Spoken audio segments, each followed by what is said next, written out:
sebelum mulai, untuk mencairkan suasana, kita coba berdiri dulu ya ibu-ibu ya. Kita tepuk semangat. Mungkin dari tadi kurang semangat kecapeannya dari pagi. Dari pagi. Kita tepuk semangat ya ibu ya. Tepuk semangat. Semangat. Semangat. Terima kasih. Kita beli contohan.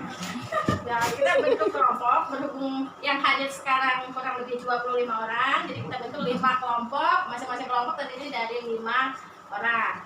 Ya, silakan Bu Ibu, apa perlu kita berhitung dulu? 1 sampai 5 kelompok 1, 6 sampai 10 kelompok 2, 11 sampai 15 kelompok 3, 16 sampai 20 kelompok 4, 21 sampai 25 kelompok 5 ya. Ya, ada 5 kelompok Ibu-ibu ya. Di sini saya beri waktu untuk ibu-ibu, silahkan yang dari kelompok 1, 2, 3, 4, 5. Saya beri waktu 5 menit untuk diskusi. Diskusikan ke anggota kelompok contoh-contoh tindakan penelantaran seperti apa yang sering terjadi di lingkungan ibu-ibu. Diskusikan Bu sama anggota kelompoknya. Setelah itu saya karena akan kita paparkan ke depan. Jadi masing-masing perwakilan kelompok saya minta untuk dipaparkan ke depan contoh-contoh tindakan penelantaran yang sering terjadi di lingkungan ibu-ibu. Udah ya Ibu? Sudah diskusi? Sudah. Kita lanjut. Yuk, siapa dari kelompok 1 mungkin perwakilan yang bisa mewakili kelompoknya untuk memaparkan.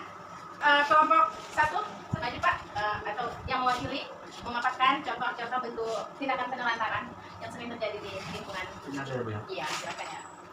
Contoh misalkan Bu, anak sering dipukul sama orang tuanya, terus disuruh kerja, terus nggak dikasih kesempatan buat bermain sama anak-anak sebaya dia gitu. Terus orang tua lebih bekerja gitu, lebih penting bekerja daripada ngasuh anak-anaknya gitu. Jadi anaknya nggak dipendidikan Iya. gitu ya. Nggak kasih makan nggak Pak? Nggak tahu Bu, Oh, karena anak orang Bu. Iya, anak orang. Ya, itu kan Bu dari kelompok kan. Oh, iya. Mungkin yang kelompok lain ingin menambahkan hasil diskusi.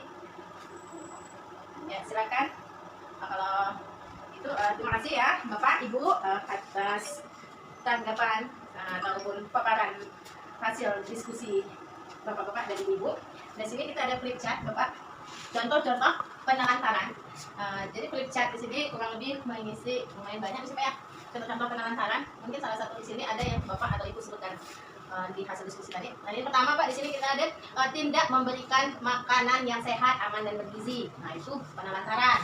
Yang kedua, tidak diberikan tempat tinggal dan pakaian yang layak.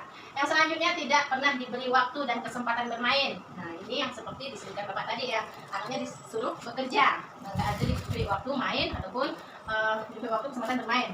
Itu bentuk penelantaran. Di sini juga ada tidak diizinkan sekolah, tidak melakukan imunisasi terhadap anak, dan selanjutnya tidak ke posyandu untuk menimbang berat dan ukur tinggi badan. Selanjutnya tidak dibawa berobat ke puskesmas atau layanan kesehatan lain ketika anak sakit, tidak mendukung pendidikan anak, tidak memberikan kasih sayang, tidak memberikan perhatian, tidak mendengar pendapat anak, tidak memberikan kesempatan beribadah, tidak mengenalkan nilai-nilai baik dan buruk. Yang selanjutnya tidak mengajarkan untuk menghargai dan orang atau berhubungan dengan orang lain, ditinggal sendiri, didiamkan dalam kurun waktu tertentu, tidak dipedulikan, dan lain-lain.